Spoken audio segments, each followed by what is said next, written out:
మనమందరం లేచి నిలబడి ఈ వాక్యాన్ని చదువుకుందాం.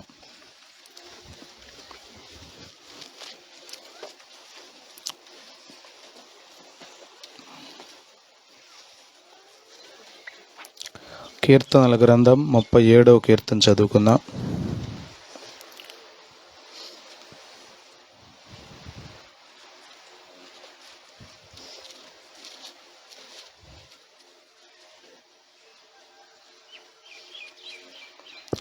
కీర్తనల గ్రంథం 37వ కీర్తన. దయచేసి అందరూ బైబిల్ తీయండి. ఉత్తర ప్రత్యుత్తరాలుగా చదువుకుందాం. 40 వచనాలు ఉన్నాయి. జగదీష్ వచ్చి చదువుతాడు. మొదటి వచనం జగదీష్ చదువుతాడు, రెండో వచనం అందరం కలిసి చదువుదాం. అట్లా ఆల్టర్నేట్గా చదువుతాం. చెడ్డవారిని చూచి నువ్వు వ్యసనపడకము, దుష్కార్యములు చేయువారిని చూచి మత్సరపడకము.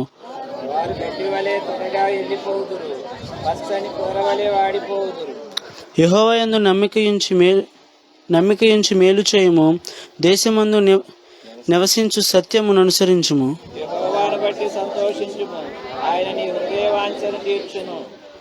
నీ మార్గమును యెహోవాకు అప్పగింపుము, నీవు ఆయన నమ్ముకొనుము, ఆయన నీ కార్యములు నెరవేర్చును.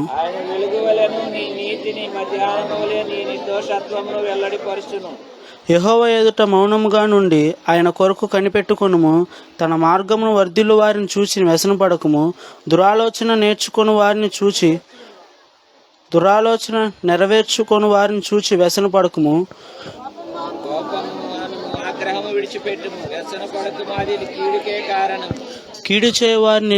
కీడు చేయవారు నిర్మూలమగుదురు, యెహోవా కొరకు కనిపెట్టువారు దేశమును స్వతంత్రించుకొందురు. కొంతకాలమునకు భక్తిహీనులు లేకపోదురు, వారి స్థలము జాగ్రత్తగా పరిశీలించినను వారు కనబడకపోదురు. దీనులు భూమిని స్వతంత్రించుకొందురు, బహుక్షేమము కలిగి సుఖించెదను. భక్తిహీనులు నీతిమంతుల మీద దురాలోచన చేయుదురు, వారిని చూచి పండ్లు కొరుకుదురు. వారి కాలము వచ్చుచుండుట ప్రభువు చూచుచున్నాడు, వారిని చూచి ఆయన నవ్వుచున్నాడు. దీనులను దరిద్రులను పడద్రోయుటకై, యథార్థముగా ప్రవర్తించు వారిని చంపుటకై భక్తిహీనులు కత్తి దూసి ఉన్నారు, పెట్టి ఉన్నారు. వారి కత్తి వారి హృదయములో దూరును, వారి విల్లు విరవబడును. నీతిమంతునికి కలిగినది కొంచెమైనను బహుమంది భక్తిహీనులకు ధనము కంటే భక్తిహీనులను బాహువులను విరువాడును. నీతిమంతులకు యెహోవాయే సంరక్షకుడు. నిర్దోషుల చర్యలను యెహోవా గుర్తించుచున్నాడు, వారి స్వాస్థ్యము సదాకాలం నిలుచును. ఆపత్కాలమందు వారు సిగ్గునొందరు, కరువు దినములలో వారు తృప్తి పొందుదురు. భక్తిహీనులు నశించిపోదురు, యెహోవా విరోధులు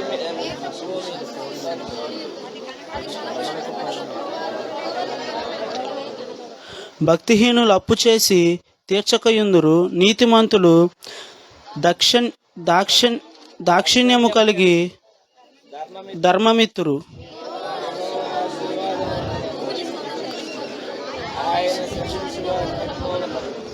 ఒకరి నడత యెహోవా చేతనే స్థిరపరచబడును, వాని ప్రవర్తన చూచి ఆయన ఆనందించును.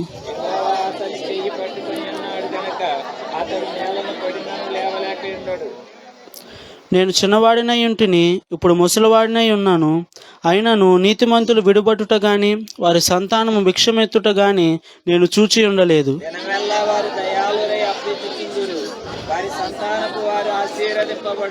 కీడు చేయట మాని మేలు చేయము, అప్పుడు నీవు నిత్యము నిల్చుదువు.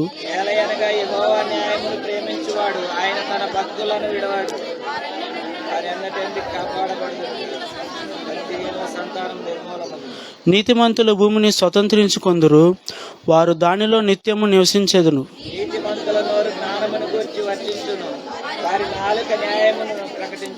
వాని దేవుడు ధర్మశాస్త్రం వారి హృదయంలోనున్నది, వారి అడుగులు జారవు.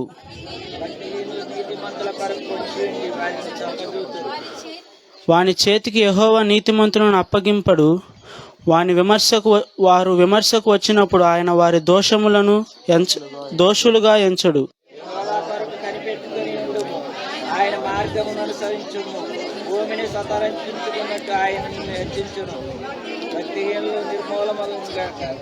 భక్తిహీనుడు ఎంతో ప్రబలియుండుట నేను చూచియుంటిని. అది మొలచిన చోటునే విస్తరించిన చెట్టు వలె వాడు వర్ధిల్లి ఉండెను.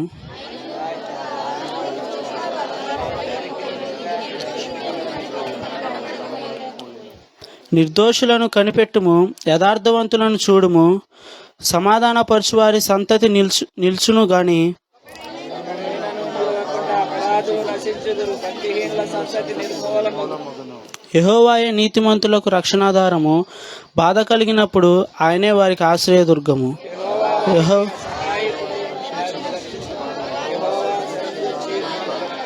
ఆయన భక్తిహీనుల చేతుల నుండి వారిని విడిపించి రక్షించును. ఆమేన్.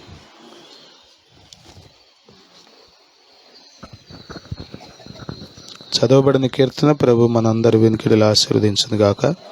దయచేసి కూర్చోండి.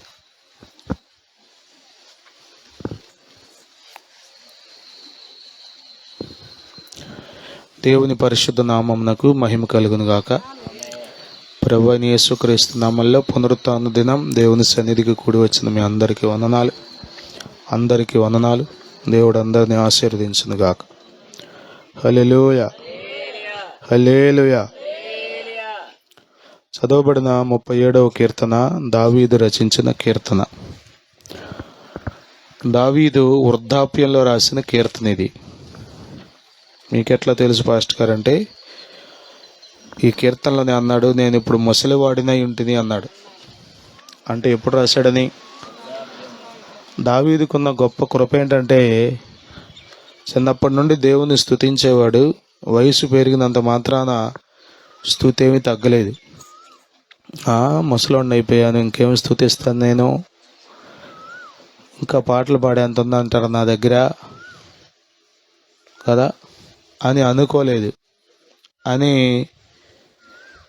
మౌనం అయిపోలేదు. దేవుని స్తుతించే అనుభవాల్లో దావీదు ఉన్నాడు. దేవునికి స్తోత్రం కలుగును గాక. హల్లెలూయా. దావీదు దేవుని స్తుతించాడు కాబట్టి దావీదుని దేవుడు అంతగా కోరుకున్నాడు. దావీదుని దేవుడు గొర్రెల దొడ్డిలో నుండి పిలిచి ప్రత్యేకించి కృపనిచ్చాడు. దావీదుకు శాశ్వత కృపనిచ్చాడు. దేవుని స్తోత్రం.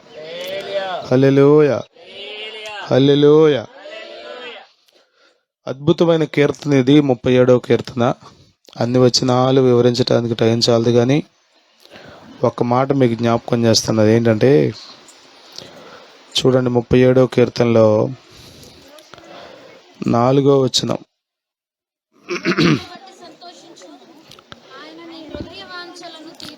యెహోవాను బట్టి సంతోషించుము. చెప్పండి ఈ మాట. యెహోవాను బట్టి సంతోషించుము. డిలైట్ అన్నాడు ఇంగ్లీష్లో. కొద్దిమంది మందిరానికి వస్తారు కానీ సంతోషించరు. అసలు వాళ్ళ జీవితాల్లో సంతోషం కనపడదు. మళ్ళీ ఆరాధన అయిపోగానే మళ్ళీ సంతోషిస్తారు. అంటే వాళ్ళకి ఎక్కడుంది సంతోషం? లోకంలో ఉంది. ప్రియులారా, జ్ఞాపకం చేసుకోండి, దేవునిలో ఆనందించేవాడు లోకంలో ఆనందించలేడు. లోకంలో ఆనందించేవాడు దేవునిలో ఆనందించలేడు. శరీర కార్యాలను బట్టి ఆనందించేవాడు ఆత్మలో ఆనందించలేడు. ఆత్మలో ఆనందించేవాడు శరీర కార్యాలను బట్టి ఆనందించలేడు. దైవజనుడైన జాన్ బనియన్ అన్నాడు, పాపము చేసేవాడు ప్రార్థన చేయలేడు అని. ప్రార్థన చేసేవాడు, అది రెండు అవదో. కొద్దిమంది చేస్తున్నారు, ప్రార్థన చేస్తున్నారు, పాపము చేస్తున్నారు, అనుకున్నారు మేము భక్తిపరులమైన పాపులు అని. యేసు రక్తమే జయం. ప్రపంచంలో ఎన్నో సంతోషాలు ఉన్నాయి, కానీ దావీదు మనకు నేర్పుతున్న ఒక అద్భుతమైన పాఠం ఏంటంటే, దేవునిని బట్టి సంతోషించాలి. దేవునిని బట్టి సంతోషించడం అంటే దేవుని బిడ్డలతో కలిసి దేవుని ఆరాధించట్లో సంతోషించాలి, పాటలు పాడట్లో సంతోషించాలి, వాక్యం చదువుటలో సంతోషించాలి, ప్రార్థించుటలో సంతోషించాలి, సువార్త ప్రకటించుటలో సంతోషించాలి, దేవుని పరిచర్య చేయుటలో సంతోషించాలి. దేవునిని బట్టి సంతోషం మనం కలిగి ఉండాలి. దేవుని స్తోత్రం. హల్లెలూయా. కేవలం నామకార్థంగా వచ్చిపోతే నీకు ఈ సంతోషం దొరకదు. కేవలం అటెండెన్స్ వేయించుకోవడానికి మాత్రమే వస్తే నీవు సంతోషించలేవు. ప్రియమైన వాళ్ళరా, మన పరిస్థితులు ఏవైనా కావచ్చు, మనము అన్ని సందర్భాలలో ప్రభువులో ఆనందించాలి. ప్రభువును బట్టి ఆనందించాలి. దేవుని స్తోత్రం. యెహోవాను బట్టి. దేవుని స్తోత్రం. మీకు కలిగి ఉన్న దాన్ని బట్టి కాదు, మీరు పొందుకున్న దాన్ని బట్టి కాదు, మీరు అనుభవిస్తున్న దాన్ని బట్టి కాదు, కానీ దేవునిని బట్టి మనం సంతోషించాలి. దేవుని స్తోత్రం కలుగును గాక. హల్లెలూయా. ప్రియులారా, దేవుని బట్టి సంతోషించేవాడి కోరికలు వేరుగా ఉంటాయి కదా. ఆయన నీ హృదయ వాంఛలు తీర్చినగానే మనం అనుకుంటాం, ఏది అడిగితే అది గొంతెమ్మ కోరికలన్నీ తీర్చేస్తాడు అనుకుంటాం మనం. దేవుని బట్టి సంతోషించేవాడు ఎలాంటి కోరికలు కలిగి ఉంటాడు? చాలా ఆత్మ సంబంధమైన కోరికలు కలిగి ఉంటాడు. ముందుకొచ్చి కూర్చోండి అంకులు. దేవుని స్తోత్రం. హల్లెలూయా. హల్లెలూయా. మనము దేవునిని బట్టి సంతోషించాలి. మీరు గుర్తుపెట్టుకోండి, మందిరానికి వచ్చినంత మాత్రాన్ని సరిపోదు. ఇక్కడ దేవునిలో ఆనందించే అనుభవంలో మీరు ఎదగాలి. అలా మీరు ఉండాలి. దేవుని స్తోత్రం. మొక్కుబడిగా రాకండి, ఏదో ముఖస్థుతి కోసం రాకండి, మనుషులకు ఏదో కనబడాలన్నట్లుగా రాకండి. ప్రభువులు ఆనందించడానికి రండి. దేవుని స్తోత్రం. హల్లెలూయా. హల్లెలూయా. దేవునిలో సంతోషం ఉంది, అది శాశ్వతమైన సంతోషం. దేవునిలో ఉన్న ఆనందం నిజమైన ఆనందం. మనం ప్రభువుని బట్టి ఆనందించేవారిగా ఉండాలి. దేవుని స్తోత్రం. పరమగీతం గ్రంథంలో, పరమగీతము గ్రంథం 2వ అధ్యాయంలో ఒక మాట చూడండి. పరమగీతం ఎక్కడ ఉంటుంది? తీయండి, మెల్లగా తీయండి, కంగారేం లేదు. పరమగీతం గ్రంథం 2వ అధ్యాయం 3వ వచనం చూడండి. అడవి వృక్షములలో చల్దరు వృక్షం ఎట్లున్నదో, పురుషులలో నా ప్రియుడు అట్లున్నాడు. ఆనందభరితనై నేను అతని నీడను కూర్చుందును, అతని ఫలము నా జిహ్వకు మధురం. అందరి మాట చెప్పండి. ఆనందభరితనై నేను అతని నీడను కూర్చుందును. దేవుని దగ్గర అంటే ఎలా కూర్చుందంట? ఆనందభరితం నీ, ఆనందభరితనై. ఎంత బాగుందో కదా పదం. ఏంటోనండి, అసలు ప్రపంచంలో బాధలన్నీ వాళ్ళకే ఉన్నట్టు కూర్చుంటారు కొద్దిమంది మందిరంలో. దేవుడు అన్నీ ఇచ్చాడు, ఏమీ తక్కువ చేయలేదు. అయినా కానీ చెప్పండి, ఈ టెంట కింద చంపేస్తున్నారుగా మనల్ని. యేసు రక్తమే జయం. మనము కలిగి ఉన్న వాటిని బట్టి ఆనందిస్తే ఉన్నంతసేపు ఆనందిస్తాం, అవి వెళ్ళిపోతే ఆనందం అంతా ఆవిరైపోద్ది. కానీ ప్రభు మనతో ఎల్లకాలం ఉంటాడు. దేవుని స్తోత్రం. హల్లెలూయా. హల్లెలూయా. ప్రియులారా, ఇక్కడ షోలమిత్ అంటుంది, నేను ఆనందభరితనే అతని నీడను. దేవుని దగ్గర ఎలా కూర్చుందంట? ఆనందభరితనై. దేవుని స్తోత్రం. ఒక్కొక్క మాట వింటున్నప్పుడు మీకు మీ హృదయంలో ఆనందం.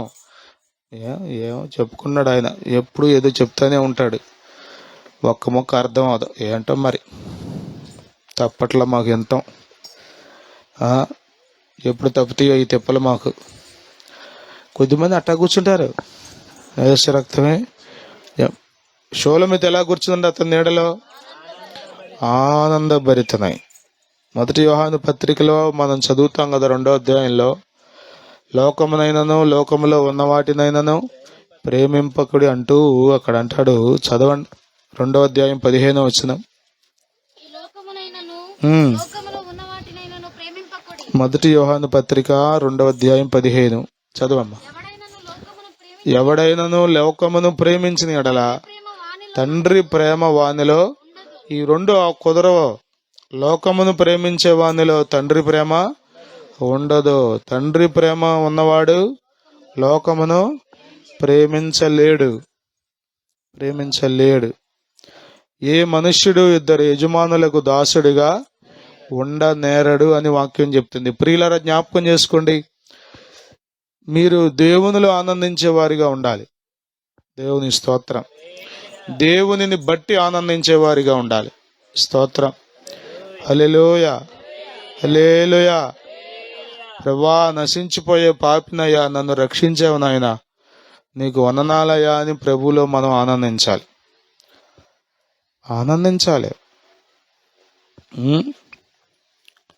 అన్నీ ఉన్నప్పుడు ఆనందించాలి. అన్నీ పోయినా కూడా మనం, కొద్దిమందికి అంతే, 70 ఏళ్ళు వస్తాయి మోకాలు నొప్పులు వస్తాయి, లేకపోతే 80 ఏళ్ళు వస్తాయి, ఏదో అజీర్తి సమస్య వస్తుంది, ఇక బాధపడిపోయి విపరీతంగా బాధపడిపోయి 70 ఏళ్ళు కాపాడాడుగా దేవుడు, 80 ఏళ్ళు దేవుడు ఆరోగ్యం ఇచ్చాడుగా, ఆనందిస్తావా? మోకాళ్ళు నొప్పులండి, అయ్యా అజీర్తి అండి, అరగట్లేదండి, మటన్ తిన్నామని ఉంది కానీ అరగట్లేదండి, తేడా వచ్చేస్తుందండి.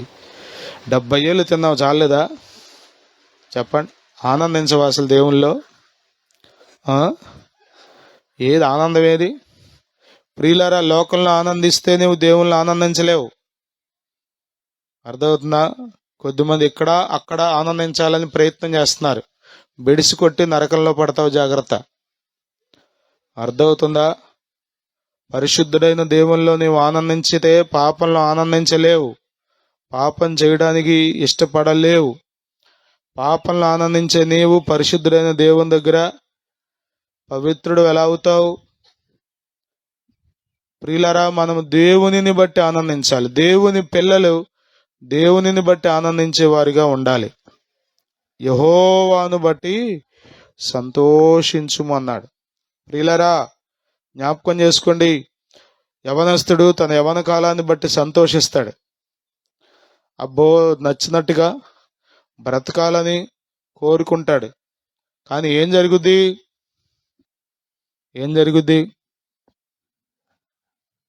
అజ్ఞానంగా ప్రవర్తించి, నచ్చినట్టుగా జీవించి, చివరికి కృపను పోగొట్టుకుని దయనీయమైన స్థితిలో తన జీవితాన్ని ముగించవలసి వస్తుంది.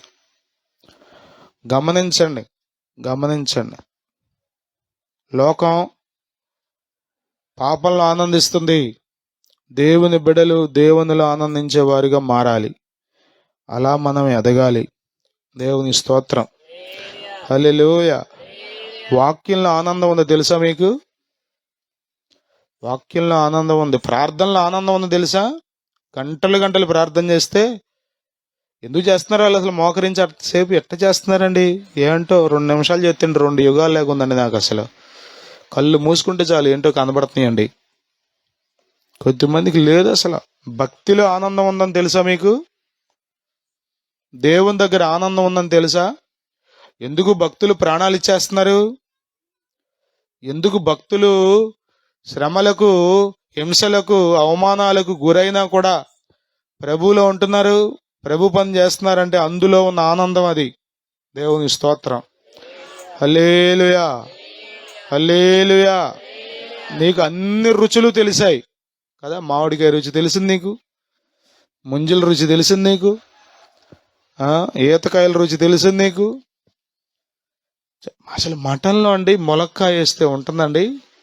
బాగానే చెబుతున్నావు, కానీ వాక్యం గురించి ఎప్పుడన్నా అనిపించిందా నీకు? అసలు వాక్యపు రుచి చదవండి. 119వ కీర్తనలో ఒక మాట చూడండి.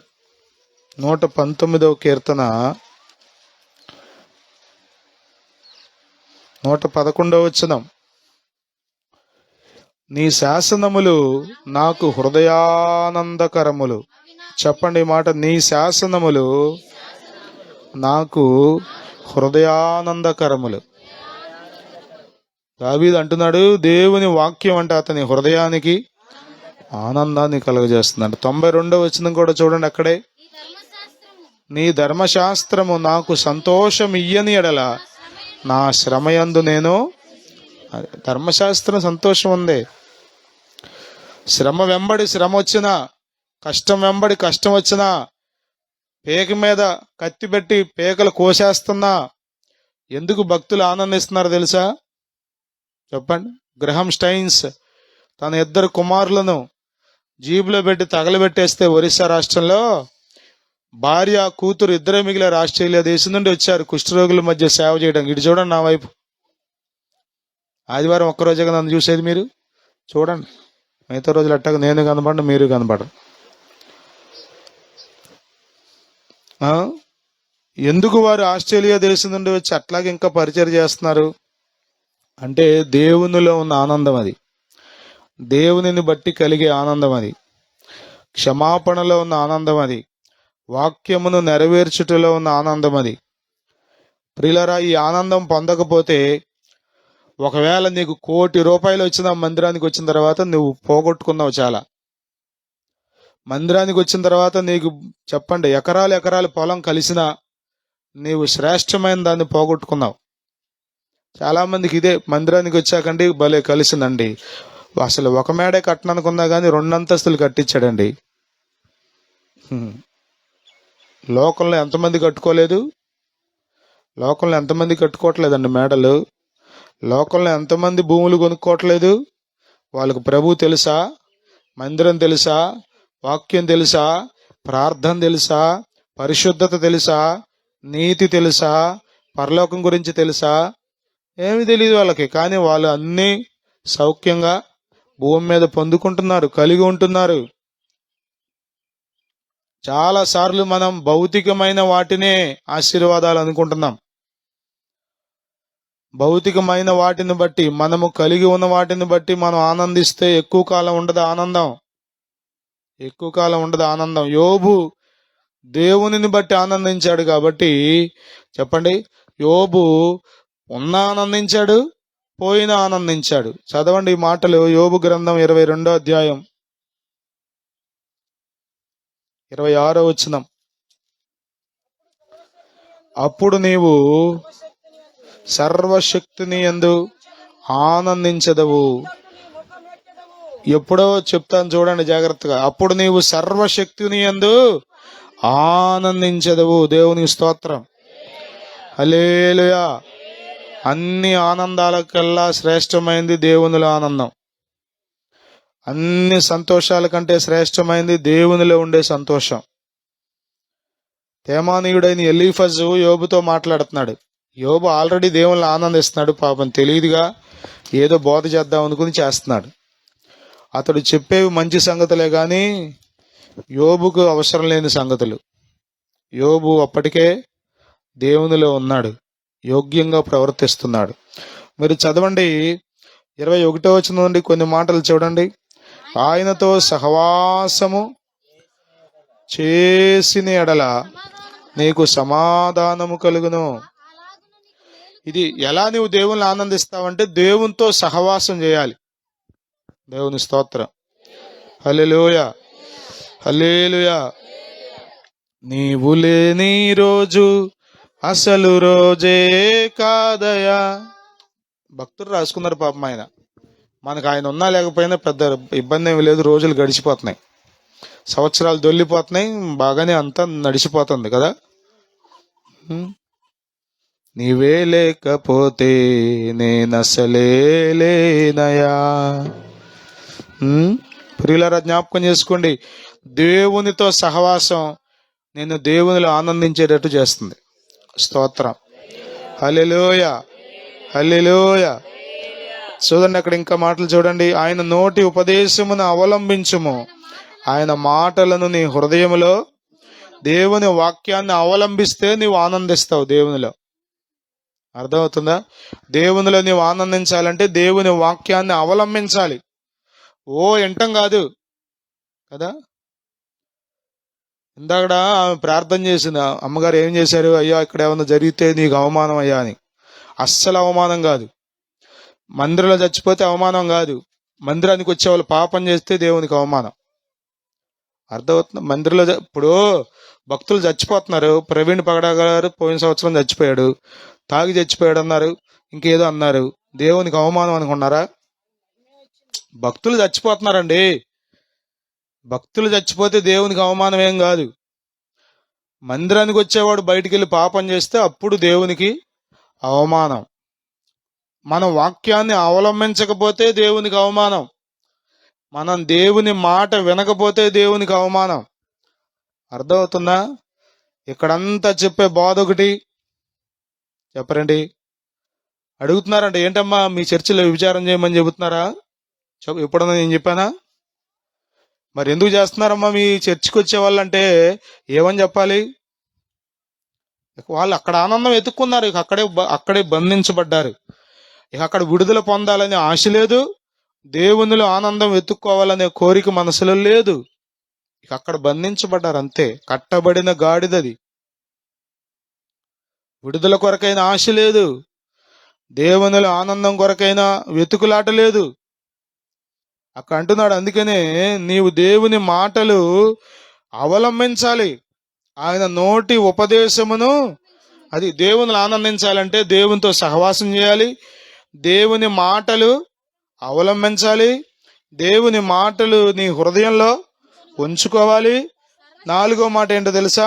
ఆయన వైపు తిరిగి నీ గుడారముల్లో నుండి దుర్మార్గమును దూరముగా తొలగించిన ఎడల నీవు అభివృద్ధి పొందెదవు. మంటిలోని బంగారమును ఏటి రాళ్లలో సోఫీరు సువర్ణమును పారవేయుము. పారేస్తారు బంగారాన్ని మీరు? అమ్మ నాయన, దాని చుట్టూ తిరుగుతాంగా మనం. అవి అక్కడే ప్రార్థన చేసుకుని బీరువా దగ్గరే మోకరించి చేసుకున్నదండి. రాట కుదరట్లేదు, అసలు రోజులు బాగాలేదు, రేట్లు పెరిగినాయి. ఇక్కడ భక్తుడు అంటున్నాడు, మంటిలో పారేయ్. అది కాదు నీకు బంగారం, దేవుడే నీకు బంగారం. దేవుని స్తోత్రం. చదవండి ఆ మాట కూడా. అప్పుడు సర్వశక్తుడు నీకు అపరంజిగాను ప్రశస్తమైన బంగారమా నీవే యేసయ్యా, నా బంగారమా. ఊరికి అనుకుంటా నిజమేనా? ఆయన బంగారమేనా? మరి సింగారించుకుని 10ంటికి వచ్చారండి ప్రార్థనకి. అయ్యా అట్ట మాట్లాడమాకయ్యా, ఏం చెప్పాలి మరి చెప్పండి?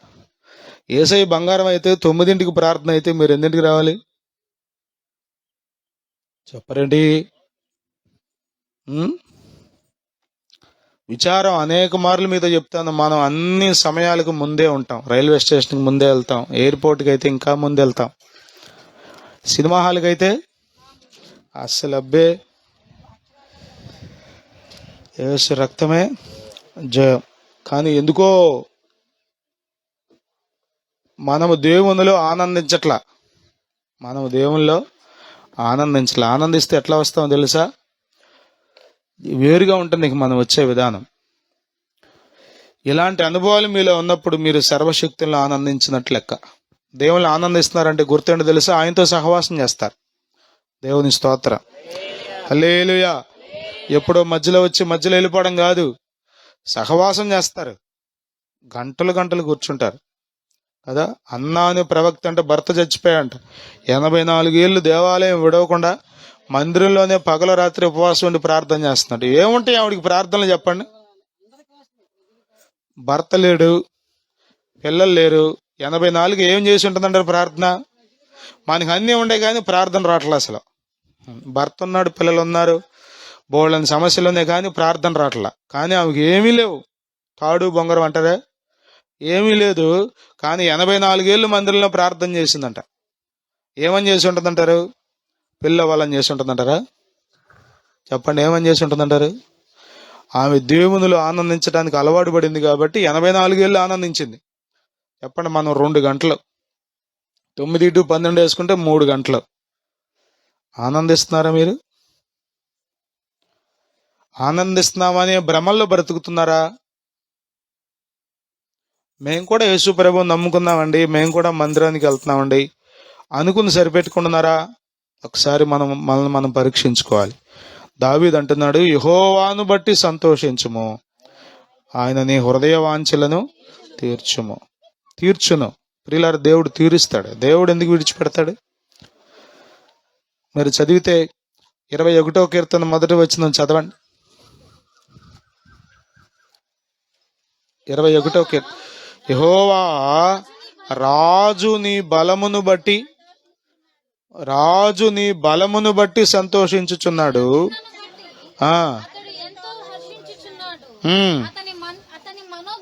అతని మనోభీష్టము అది సఫలం చేస్తున్నావు. అతడు వరం అడిగాడంట. ఏమని? ఆయుష్ నిమ్మని వరం అడగగా నీవు అతనికి దీర్ఘాయు దయచేసావంటాడు. క్రిందకి వెళ్ళి 4-5 వచనాల్లో చూసా. దేవుడు రాజుకి ఏది అడిగితే అది ఇస్తున్నాడంట. ఎందుకు ఇస్తున్నాడు? రాజు రాజ్యాన్ని బట్టి, రాణిని బట్టి, అంతఃపురాన్ని బట్టి, సైన్యాన్ని బట్టి, అతనికి ఉన్నటువంటి సిరి సంపదలను బట్టి ఆనందించక, రాజు నీ బలమును బట్టి మరలా చదువుతారన్నమాట. యెహోవా రాజు నీ బలమును బట్టి. ఈ అనుభవాల్లోనికి మనం ఎదగాలి. దేవుని స్తోత్రం, హల్లెలూయా. ఒకప్పుడు దేవునిలో ఆనందించే నీవు ఇప్పుడు దేవునిలో ఆనందించడం మానేశావు. ఏదో మొక్కుబడిగా వచ్చి వెళ్ళిపోతున్నావు అంతే. ఒకప్పుడు దేవుని కొరకు ప్రయాసపడే నీవు, దేవుని పరిచర్యలో పరవశించే నీవు ఇప్పుడు ఏదో మొక్కుబడిగా వస్తున్నావు అంతే. దేవుని బట్టి ఆనందించే అనుభవాల్లో మనం ఉండాలి. దేవుని స్తోత్రం. ఆనందభరితనై అతని నీడను నేను కూర్చుందును అని నీవు షులమితితో కలిసి చెప్పగలగాలి. దేవుని స్తోత్రం, హల్లెలూయా. చెప్పండి. మీరు ఇక్కడ ఆనందంగా కూర్చుంటే ముఖాలు ప్రకాశించుకుంటే వెళ్తాయి. ఇంటికి వెళ్ళేటప్పుడు ఏంటదమ్మా, జిడ్డు గారిపోయి చెమటలు పట్టేసి ఏంటో ఎక్కడ లేని భారాలన్నీ ఇక్కడేగా. దేవుని సన్నిధిలో ఉన్న ఆనందాన్ని అనుభవించకపోతే మీరు ఎలా వచ్చారో అలాగే వెళ్తారు తప్ప అంతకుమించి ఏమీ మీరు పొందుకోలేరు. ప్రియులారా, జ్ఞాపకం చేసుకోండి. ఒక దైవజనుడు భారతదేశానికి వెళ్తానంటే వాళ్ళు అమెరికాలో ఒక స్టేట్కి సంబంధించిన చర్చ్ పీపుల్ అన్నారండి, ఇదిగో మేము నీకు సపోర్ట్ చేస్తాం,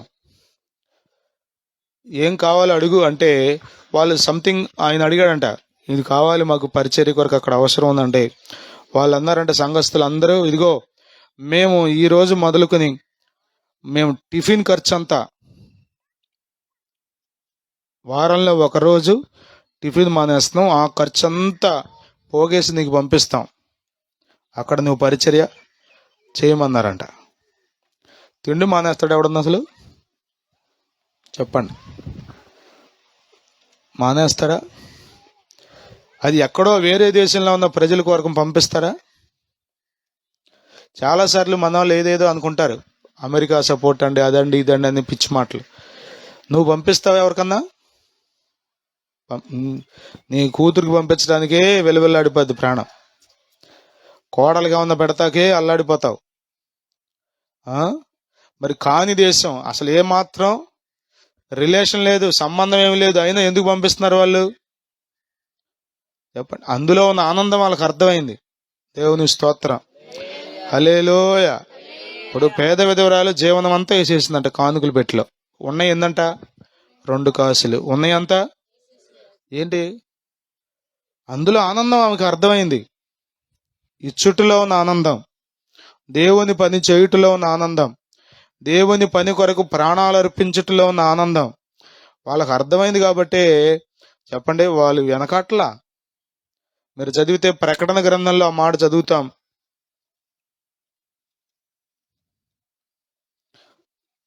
చదవండి, ప్రకటన గ్రంథం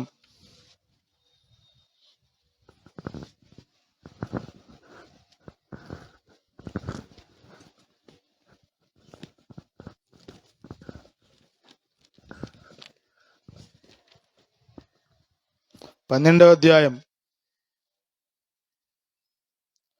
11వ వచనం. వారి గొర్రెపిల్ల రక్తమును బట్టియు తామిచ్చిన సాక్ష్యమును బట్టియు దానిని జయించి ఉన్నారు గాని మరణము వరకు తమ ప్రాణములను ప్రేమించిన వారు కారు. అపోస్తల కార్యాలు 20వ అధ్యాయం 24వ వచనంలో అంటాడు పౌలు భక్తుడు, అయితే దేవుని కృపా సువార్తను గూర్చి సాక్ష్యం ఇచ్చుట యందు నా పరుగును నేను ప్రభువైన యేసు వలన పొందిన పరిచర్యను తొద ముట్టింపవలెనని నా ప్రాణమును నాకెంత మాత్రము ప్రియమైనదిగా ఎంచుకొనట్లేదు. పౌలు ఏమన్నా సుఖపడ్డా? యేసు ప్రభుని నమ్మిన తర్వాత పౌలు ఏమన్నా సుఖపడ్డా? సంపాదించుకున్నాడా అంటే ఏమీ లేదు. ఎక్కడికి వెళ్ళినా మీరు అక్కడే చదివితే ఎన్ని శ్రమలు పడ్డాడో అనేకమైన విషయాలు రాశాడు. ప్రియుల రాత్రింబగళ్ళు కన్నీళ్లు విడిచాడండి. 3 సంవత్సరాలు 31వ వచనంలో మీరు చదివితే నేను 3 సంవత్సరములు రాత్రింబగళ్ళు కన్నీళ్ళు. అబ్బా, ఎంత కన్నీరు వచ్చి ఉంటుందంటారు అసలు. అబద్ధంగా అయితే పరిశుద్ధాత్ముడు రాయించడుగా, డంబంగా చెప్తే దేవుడు ఒప్పుకోడుగా. పౌలు అంటున్నాడు 3 సంవత్సరాలు రాత్రి పగళ్ళు మానక కన్నీళ్లు గార్చాడంట. ఎట్లా ఉంటుందంటారు అది? చెప్పట్లా మీరు? చెప్పండి. కన్నీళ్ళు ఎప్పుడొస్తాయి? లోపల ఉంటేనే కదా. ప్రభువును ప్రేమించే, ప్రభువులు ఆనందించే అనుభవాలు మనం కలిగి ఉంటే చెప్పండి, ఇతరులకు బుద్ధి చెప్పడానికి మనం ఏడుస్తాం, ఇతరులను దేవుని దగ్గర నడిపించడానికి కన్నీళ్లు గారుస్తాం, ఇతరులను సరైన దారిలో పెట్టడం కోసం కన్నీరు గారుస్తాం. ప్రియులరా, కొద్దిమందికి భక్తి భారం అయిపోయింది, భారంగా అవుతున్నారు. అమ్మో లాగలేకపోతున్నాం అమ్మా, వల్ల కావట్లేదు, ఏంటో మోయలేని భారం మోపేస్తున్నారమ్మా. ఏంటో బుధవారం కూటం అంట, శుక్రవారం అంట, శనివారం అంట, ఆదివారం అంట. ఎట్ట వస్తారు? ఎన్ని బాధ్యతలు ఉన్నాయి, ఎన్ని అప్పులు ఉన్నాయి, కట్టుకోవద్దా, చూసుకోవద్దా, ఆయనకేముంది అనుకున్నారు. మరి పౌలుకేముంది? డేరాలు కుట్టుకున్నాడా పౌలు? ఎవరికి భారంగా ఉండకూడదని, ఎవరి వలన ఇబ్బంది కలగకూడదని తన సొంత కష్టం పడి తన డబ్బులు సంపాదించుకుంటూ పనిచేస్తున్నాడు. ఎందుకని? దేవుని పనిలో ఉన్న ఆనందం. ప్రాణాన్ని కూడా ప్రేమించట్లేదంట. దేవుని స్తోత్రం. దేవునిలో ఆనందం ఉందో తెలుసా మీకు? అర్థమవుతుంది. అందుకనే ఫిలిప్పి 4:4 ఆ సంఘస్థులకు అన్న చెప్పాడు. జైల్లో ఉండి రాశాడు ఆ పత్రిక, జైల్లో ఉండి రాశాడు. సువార్త కొరకు జైల్లో పెట్టేశారు పౌల్ని. అక్కడ నుండి రాస్తున్నాడు, ఎల్లప్పుడూ ప్రభువునందు మరలా చెప్పుదును ఆనందించమని చెప్తున్నాడు. సూర్యమంట మొహాలేసి కూర్చోవసలు మీరు ప్రభువులు ఆనందించండి. పౌలు గారు ఏంటి ప్రభు అట్ట అయిపోయాడు, జైల్లో పెట్టేశారేంటి ప్రభు అని వేసుకుంటూ కూర్చోమని. మనం కన్నీరు గార్చి ప్రార్థన చేయటం వెనక కూడా దైవికమైన ఆనందం ఉండాలి. దేవుని స్తోత్రం కదా. కొద్దిమందికి ఎప్పుడు ఏంటో అట్లా పెట్టి కూర్చుంటారు మొహం, భక్తి పరులవని అనిపించుకోవాలనో మరేంటో, ఆనందం ఉండదు. దేవుడు చెప్పనశక్యమైన మహిమాయుక్తమైన సంతోషాన్ని మన గుండెల్లో పెట్టాడు. చదవండి పేతురు పత్రిక 1వ అధ్యాయం, 1 పేతురు పత్రిక 1వ అధ్యాయం 8వ వచనం.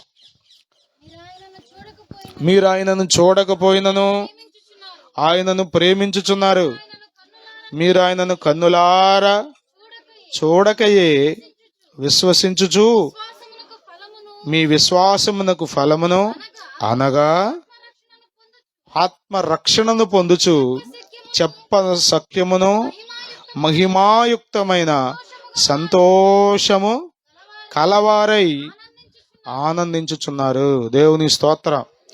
రక్షణ పొందాలి ఎట్లా ఉంటారో తెలుసా? రక్షణ పొందాలి ఎట్లా ఉంటారో తెలుసా? అసలు మాటల్లో చెప్పలేనమ్మా. ఐఎమ్ బబ్లింగ్ బబ్లింగ్ బబ్లింగ్ అని ఒక సాంగ్ ఉంటుంది. గుండె కొట్టుకుంటుంది. కాదు ఏంటంటే ఇక పరవశం, ఎగులుతుంది ప్రాణం. ఐఎమ్ బబ్లింగ్ బబ్లింగ్ బబ్లింగ్ అని అంటే ఆరాటం లోపల. యేసు ప్రభువుని చూడలేదు కానీ విశ్వసించడం ద్వారా ఆత్మరక్షణ పొందావు. ఆ ఆత్మరక్షణ పొందడాన్ని బట్టి నువ్వేం చేస్తావో తెలుసా? చెప్ప సఖ్యము కాని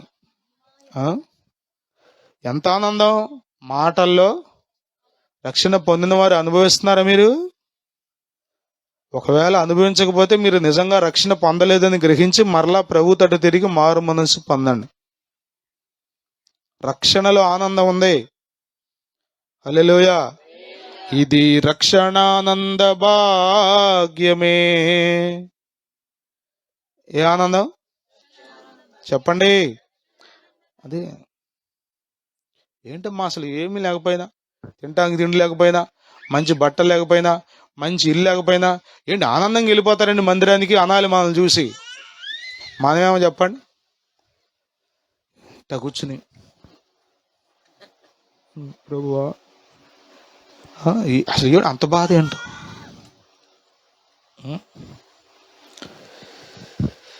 ఉత్సాహం ఎప్పుడు వస్తుందో తెలుసు. ఆమేన్, వెళ్ళండి సెలవు తీసుకోండి అంటే వచ్చేస్తుంది కొద్దిమంది. ఎంత దయనీయమైన పరిస్థితో ప్రియులారా జ్ఞాపకం చేసుకోండి. మీరు ఏ స్థితిలో ఉన్నారో గమనించుకోండి. మీకేదో తీర్పు తీర్చడానికి నేను లేను, కానీ వాక్య ప్రకారంగా మనం ఆనందించగలుగుతున్నామో లేదో చెక్ చేసుకుందాం. యెహోవాను బట్టి సంతోషించుము, ఆయన నీ హృదయ వాంఛలను తీర్చును. ప్రియులారా, దేవుడిచ్చే ఆనందం చాలా శ్రేష్టమైంది. ఏదో పొందాం కాబట్టి పెరగదు, ఏదో పోగొట్టుకుందాం కాబట్టి తరగదు. అర్థమవుతుందా మీకు? భూమి మీద మనకేదో వచ్చింది కాబట్టి పెరగదు ఆనందం, పోయింది కాబట్టి ఆనందం తరగదు. ఇది ఎప్పుడూ ఉండే ఆనందం. దేవుని స్తోత్రం. హల్లెలూయా, హల్లెలూయా, హల్లెలూయా. అందుకనే ప్రభు కూడా అన్నాడు మత్తయి సువార్త 5వ అధ్యాయంలో, నా నిమిత్తము జనులు మిమ్మల్ని నిందించి హింసించి అబద్ధముగా చెడ్డ మాటలెల్లా పలుకున్నప్పుడు మీరు సంతోషించి ఆనందించుడు అన్నాడు. మీరు ధన్యులు, సంతోషించండి, ఆనందించండి. వాక్యం అర్థమైతే ఏం చేస్తారు? ఇప్పుడు ప్రవీణ్ పగడాల గారి భార్య వచ్చి ఏం మాట్లాడద్దా అని చూశారు అందరూ. ఆ యవనస్తురాలైన కుమార్తె, ఆ పిల్ల వచ్చి ఏం మాట్లాడద్దా అని చూశారు. ఏం మాట్లాడారు వాళ్ళు? బావురు మన ఏడ్చారా మైక్ దగ్గరికి వచ్చి? అబ్బో, ఎంత ఏడితే అంత బాగా ప్రేమ ఉన్నట్టు మనకి.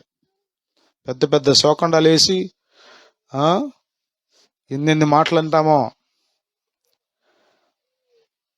ఎన్ని చెడ్డ మాటలు పలికారో ప్రవీణ్ గారి గురించి. కానీ వాళ్ళు ఏం చేశారు చెప్పండి? భార్య బిడ్డలు ఏం చేశారు? వెంటనే మనకే ఒక్కొక్కసారి రక్తం ఉడిగిపోయినట్టుగా అనిపిస్తుంది కదా. మరి భార్య పిల్లలు కదా వాళ్ళు. వాక్యాన్ని నెరవేర్చుటలో గొప్ప ఆనందం ఉంది. దేవుని స్తోత్రం.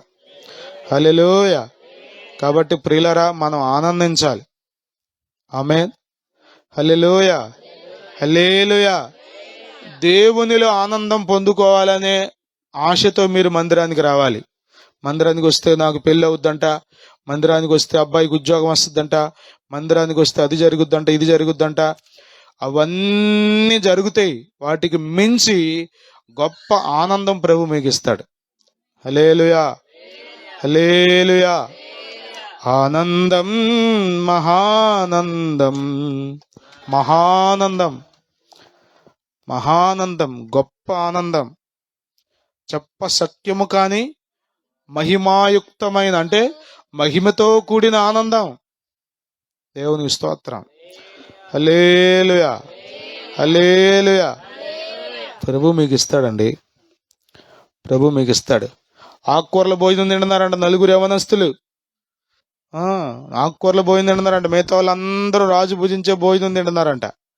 మీరు చదివితే అక్కడ రాయబడిన మాట, ఈ నలుగురి ముఖాలు సౌందర్యంగాను కలగాను కనబడినాయి అంట. ఎందుకని?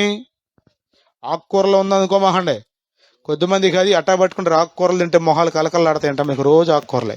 మేకల్లాగా తిను, మేకలాగా ఉంటావు తప్ప కలకల్లాడవు. వాక్యాన్ని నెరవేరిస్తే నీ మొహాలు కలకల్లాడతాయి. స్తోత్రం.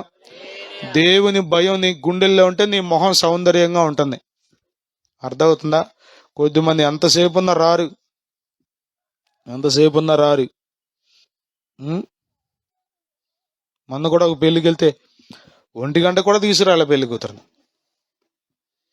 తీసుకురారు, ఓ సింగారిస్తారు. ఈ ఎండల్లో చెమట పడితే ఇంకా అది ఇంకా భలే సింగారంగా ఉంటుంది. అది కాదు సౌందర్యం, అది కాదు ఆనందం.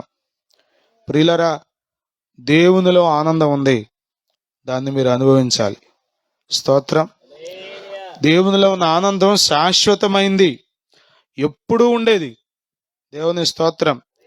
పరిస్థితులను బట్టి పెరిగేది, తగ్గేది, మారేది కాదు. ఎల్లప్పుడూ ఉండే ఆనందం అది. ఆ ఆనందాన్ని భక్తులు అనుభవించారు కాబట్టి చెప్పండి, రంపాలతో కోయబడ్డానికి తమను తాము అప్పగించుకున్నారు. ప్రాణాలు బలి ఇవ్వడానికి ఏమాత్రం వెనకాడ లేదు, వెనుకంజ వేయలేదు. కారణం ఏంటో తెలుసా? దేవునిలో ఉన్న ఆనందం. హల్లెలూయా, హల్లెలూయా. కోట్ల రూపాయల డబ్బులు పెంటతో సమానంగా ఎంచుకుందంట. ఆకలితో ఉంటున్నాడంట పౌలు. అంటాడు, నేను దేన స్థితిలో ఉన్నాను, ఆకలితో ఉండటం నేర్చుకున్నాను. చెప్పండి, ఏంటిది? ఉన్నదేమో పారేసుకుని, ఉన్నదేమో పక్కన పడేసి ఇప్పుడు ఆకలి అంటావేంటి? ఏముంది దీంట్లో అంటే ఇందులో గొప్ప ఆనందం ఉంది. ఆకలితో ఉన్న ఆనందం ఉంది, కడుపు నిండిన ఆనందం ఉంది. దేవుని స్తోత్రం, హల్లెలూయా. నిజంగా చెప్తున్నాను, మీకు దేవునిలో ఉన్న నా ఆనందం అర్థమైతే మిగతా వాటన్నిటినీ పెద్దగా ప్రాముఖ్యమైన వాటిగా ఎంచరు, మిగతా వాటి గురించి పెద్దగా పట్టించుకోరు, దేవునిలో పరవశిస్తారు. స్తోత్రం. ఒక్కడనే తీసుకెళ్లి పడేశారు. ఇక నూనెలో పడేసినా కాలేదు, చచ్చిపోలేదని. కానీ అక్కడికి వెళ్ళంట మీరు వాక్యం చదివితే పరవశిస్తున్నాడంట.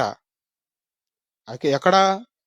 ఒంటరిగా ఉన్నాడు, ఎవ్వరు లేరు, ఎవ్వరు లేరు. కానీ అక్కడ కూడా చదవండి ఆ మాట, ప్రకటన గ్రంథం 1వ అధ్యాయం.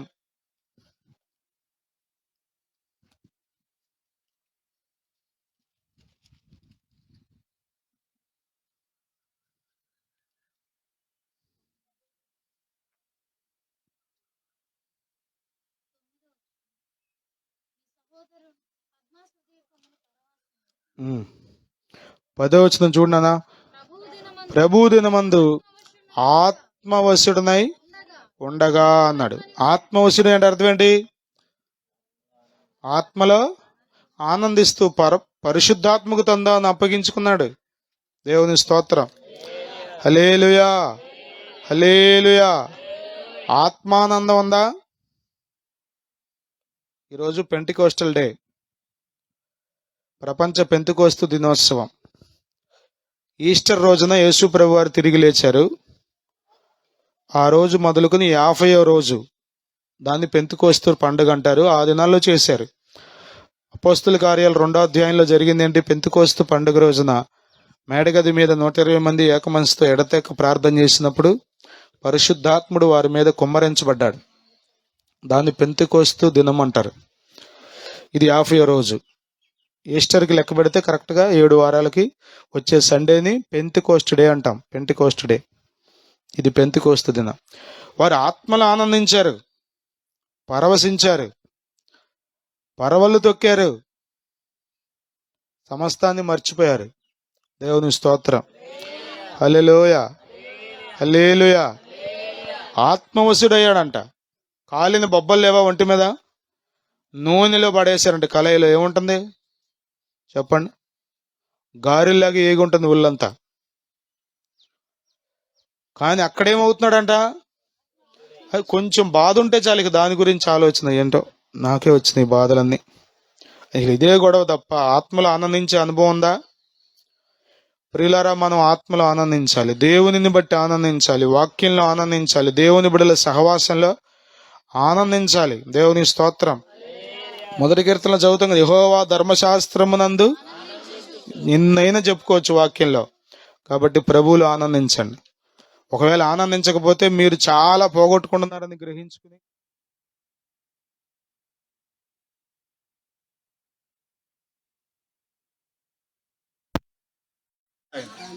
ఆమేన్.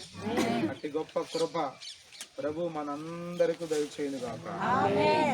ఆయన మనలను దైవికమైన ఆనందంతో నింపును గాక. పరిశుద్ధాత్మలో ఆనందించే కృప ప్రభు మనకు దయచేయును గాక. దేవుని రాజ్యం అంటే ఏంటి తెలుసా మీకు? దేవుని రాజ్యం అంటే 7 ఏళ్ళు విందంటమ్మా. ఇక 7 ఏళ్ళు బిర్యానీలు పెడతారనుకున్నారు. ఇక ఎక్కడికి వెళ్ళినా అదే గొడవ.